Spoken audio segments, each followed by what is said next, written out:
Ah, Parravon. In Immortal Empires, you might find yourself defending this city in the early game, if you're playing as Bretonnia or even Wood Elves. The Wood Elf Forest, Athelloren, is actually located right next to Parravon, or rather Parravon is located next to it. Originally, Parravon is both a faction and the city, but in most campaigns the Greenskins will take it, and in my campaign I took it back from the Greenskins, and then they attacked me again. I was pretty outnumbered. It was Grom and a whole Wa army, but the garrison at Parravon gives you 3 Hawk Riders and 3 Eagles, and that's because it is a strategic location for not only Wood Elves, but Bretonnia, of course, and High Elves. The building is called the Peaks of Parravon, and that's going to help out your flying units. For Wood Elves, you get to recruit Hawks and Eagles at a lower cost, they'll be a higher rank, and they have lower upkeep. But what's really crazy is you get a garrison of 3 Eagles and 3 Hawks, and you can recruit them.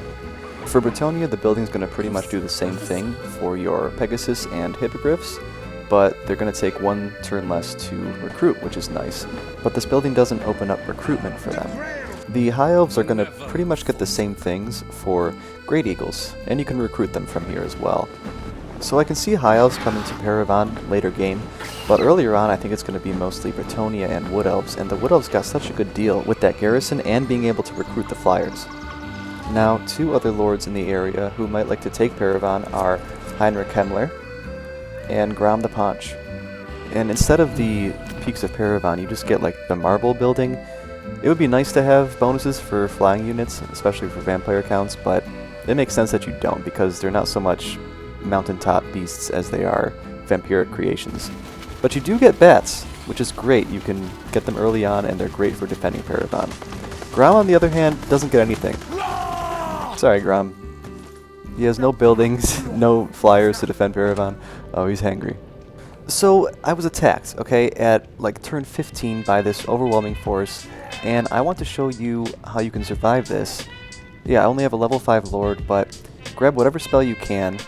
It's going to help to have flyers and a basic spell. So you're going to want to square up in the center town square there. You have 2 paths that are sloped, which is nice. One of them leads to a tighter bottleneck.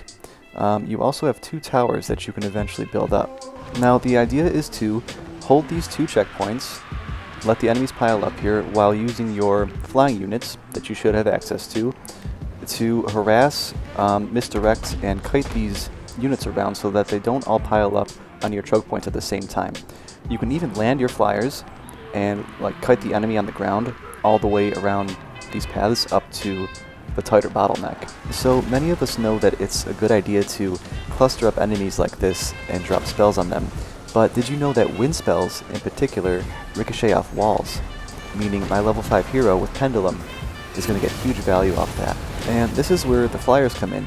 After you cast a spell, come in with your flyers for a rear charge, and especially if they have fear, you're going to probably break these units eventually, and once they break away, you just kind of rinse and repeat. You're going to want to keep using your flyers to harass these outlying units and swarm them and take them out if you can. If you break them, don't keep chasing them, just come back and attack whatever is closest to your main force. The ones that break and come back, they'll eventually shatter.